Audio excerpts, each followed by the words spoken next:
Les comparaisons historiques d'ailleurs ne fonctionnent pas puisqu'Emmanuel Macron a créé quelque chose en 2017 qui s'appelle un bloc central, qui n'existait pas avant. Avant, on passait de gauche à droite, c'était plus facile. Là, il y a 3 blocs désormais. Et si vous voulez, le bloc central l'emportera toujours.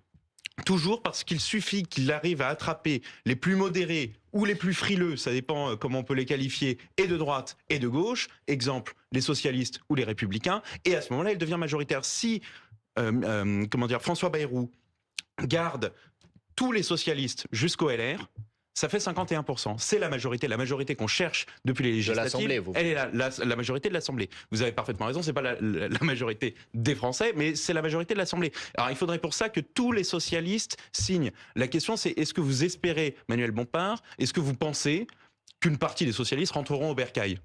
Ah, moi, je pense que, comme je l'ai dit tout à l'heure, je pense qu'au vote de la motion de censure qui sera sans doute déposée, parce que je ne crois pas qu'il y ait un vote de confiance, donc il y aura une motion de censure au moment du discours de politique générale, je pense effectivement que l'essentiel des députés du Nouveau Front Populaire voteront cette motion de censure. Qu'est-ce qui vous fait penser ça ? D'abord parce qu'un certain nombre l'ont déjà dit, j'ai cité tout à l'heure la communication des députés communistes, et surtout parce que je ne crois pas une seule seconde, un seul instant, que François Bayrou ait l'intention de reprendre à son compte des revendications qui étaient des revendications du programme du Nouveau Front Populaire. Et sur le budget, par exemple. Attendez, je vous donne juste un exemple et après je réponds à votre question sur le budget.